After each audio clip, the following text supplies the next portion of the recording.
morning.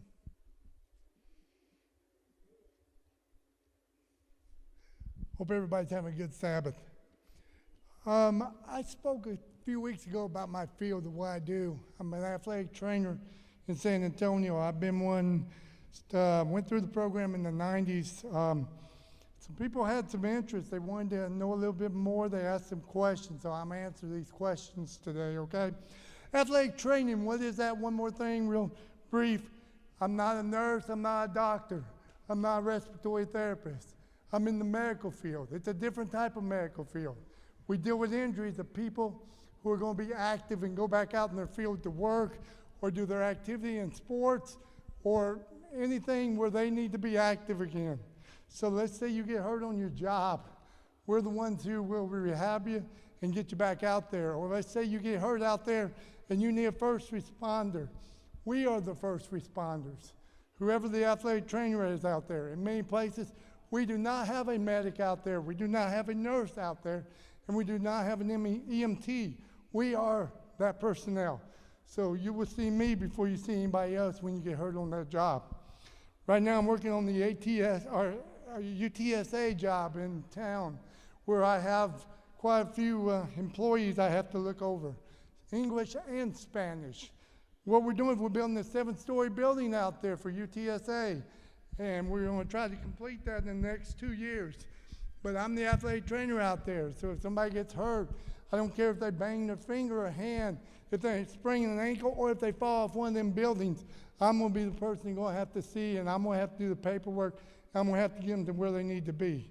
So my job is very important. I also work for Methodist Hospital. If you ever heard of Christus and Methodist and UT Health, they all have athletic trainers. Athletic trainers is a big thing now. Also, many of our Adventist hospitals are using athletic trainers.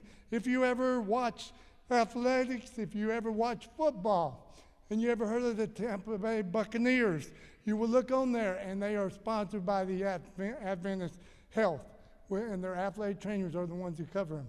So it's a very important job.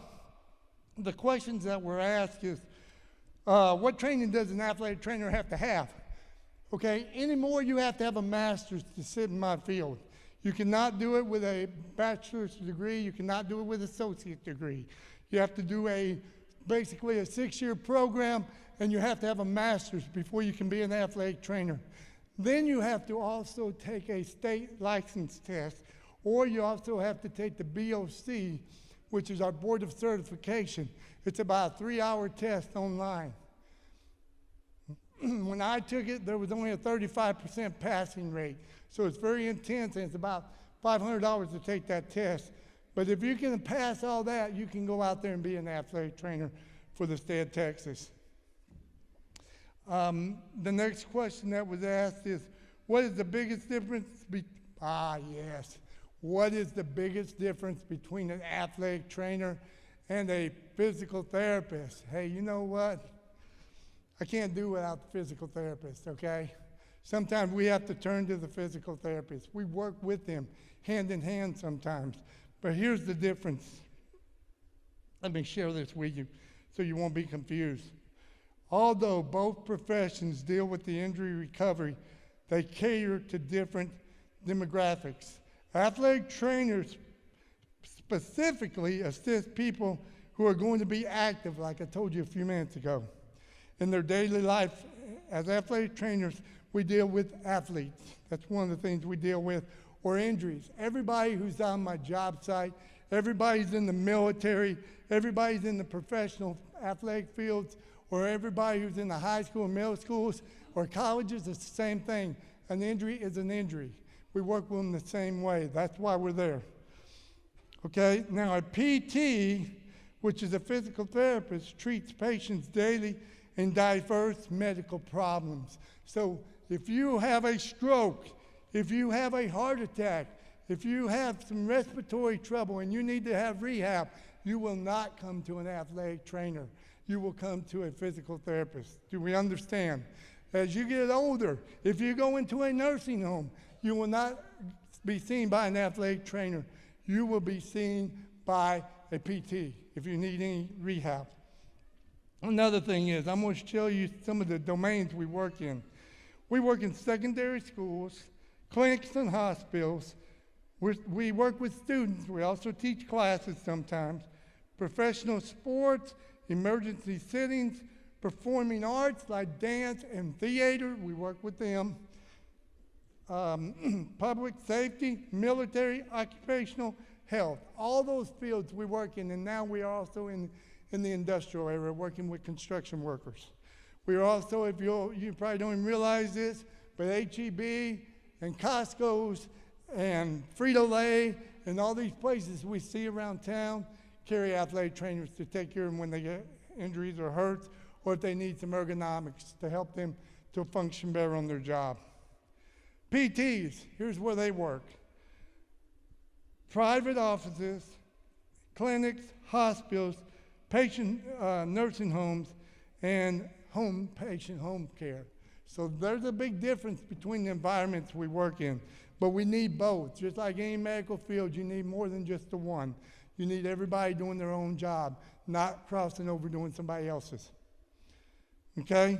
The next question is how many athletic trainers are needed in an event? That was a very good question. It depends on what the event is. Like the other day, my friend from the base, he just ran the Boston Marathon. There were athletic trainers out there covering them when they went down. There was quite a few. When we go into a football game, let's say through the week, let's just look at an NFL when the Dallas Cowboys play. Okay, there are a handful of athletic trainers out there, not just one or two. Okay, in the high school settings, there's probably 2 to 3 of them in a game when there's a high school game. Football, soccer, basketball. Basketball more so one.